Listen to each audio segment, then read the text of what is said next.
প্রবাসী রেমিটেন্স যোদ্ধাদেরকে বীরের মর্যাদা দিতে পারি। ফর ইউর স্বরাষ্ট্রমন্ত্রী যখন ছিলাম না তখন আমি সালাউদ্দিন আহমেদের স্থায়ী কমিটির সদস্য ছিলাম। বিদেশ থেকে যখন এসেছি আমি আমার গাড়িতে করে সম্বর্ধনা নিয়েছি। আমার 4টি গাড়ি আছে, আমার 4 জন ড্রাইভার আছে, খুব একটা গরিব মানুষ না। I appreciate his sense of humour. উনি বলেছেন যে স্বরাষ্ট্রমন্ত্রী এক ব্যক্তির গাড়িতে চড়ে সম্বর্ধনা নিয়েছেন। স্বরাষ্ট্রমন্ত্রী কোনো ব্যক্তির গাড়িতে চড়ে সম্বর্ধনা নেয়নি। মানে স্পিকার, এটা একটু এক্সপান্স করুন। ফর ইউর স্বরাষ্ট্রমন্ত্রী যখন ছিলাম না তখন আমি সালাউদ্দিন আহমেদের স্থায়ী কমিটির সদস্য ছিলাম। বিদেশ থেকে যখন এসেছি আমি আমার গাড়িতে করে সম্বর্ধনা নিয়েছি। আমার 4টি গাড়ি আছে, আমার 4 জন ড্রাইভার আছে, খুব একটা গরিব মানুষ না।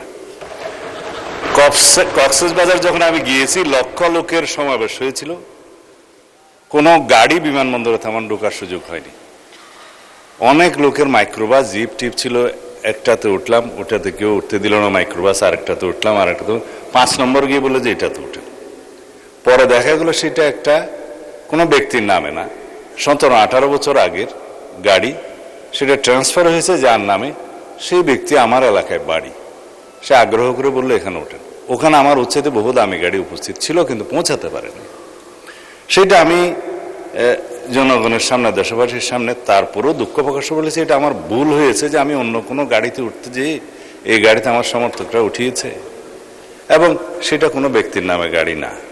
তারপরেও যদি এটা ভুল হয়ে থাকে আমি জাতির সামনে দুঃখ প্রকাশ করেছিলাম, কিন্তু সেটা ক্লিয়ার হয়ে গেছে ওই সময়। সেটা একটা পুরাতন ইস্যু, এবং সেটা আমার মনে হয় মানে স্পিকার আপনি এক্সপান্স করতে পারেন, এটা আমার অনুরোধ। তবে তার সেন্স অফ হিউমারকে আমি আগামীবারও স্বাগত জানাবো। এভাবেই পার্লামেন্টে উইট করা দরকার। মাননীয় বিরোধী দলের নেতা বসে চলে গেলেন কেন জানি না, ওনার উদ্দেশ্যে অনেক কথা বলার ছিল।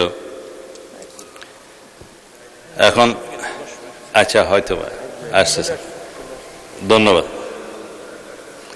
আমি আজকের পার্লামেন্টে দাঁড়িয়ে চিন্তা করছি, এইরকম একটা পার্লামেন্ট দেখার জন্য সারা জাতি অপেক্ষা করছে কিনা। মানে স্পিকার, তিনি আজকে যে প্রস্তাবটা নিয়ে এসছেন, পার্লামেন্টকে ভাইব্রেন্ট করেছেন। তার এই ভাইব্রেন্ট প্রপোজালের জন্য তাকে প্রথমে আমি ধন্যবাদ জানাই। তিনি হৃদয়ের কথা বলিতে চাহিয়াছেন, সারা জাতি শুনিতে চাইতেছে, আমরাও।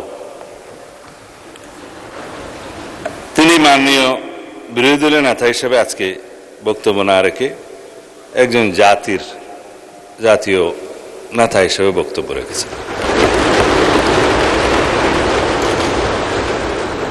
তাই বলে কালকেরটা ভুলে যাবেন না, আমি আস্তে আস্তে বলব। মানে স্পিকার, আমাদের যেমন মাননীয় সদস্য মনিরুল চৌধুরী বক্তৃতা দিলে গোল কোন দিকে দিবে বোঝা যায় না। কিছুক্ষণ ওই দিকে গোল দিলে তো কিছুক্ষণ আবার আমাদের দিকে দিল। তা আমি অবশ্য আজকে কোনো দিকে গোল দিতে চাই না। আমরা শ্রমবাজার শুরু করতে দেখেছি শহীদ রাষ্ট্রপতি জিয়াউর রহমানকে। সেটা আজকে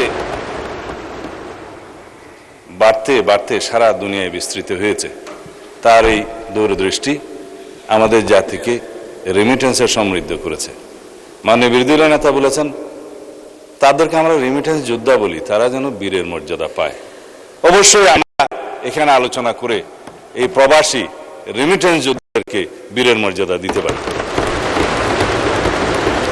তারা ফ্যাসিবাদ বিরোধী আন্দোলনে সংগ্রাম করতে যেয়ে বিদেশে জানে যেখানে রাজতন্ত্র আছে সেই জায়গাতে আন্দোলন করা মানা, তারপর তারা দেশপ্রেমের বহিঃপ্রকাশ ঘটিয়ে যাবজ্জীবন জেলের মতো নির্দেশ পেয়েছে।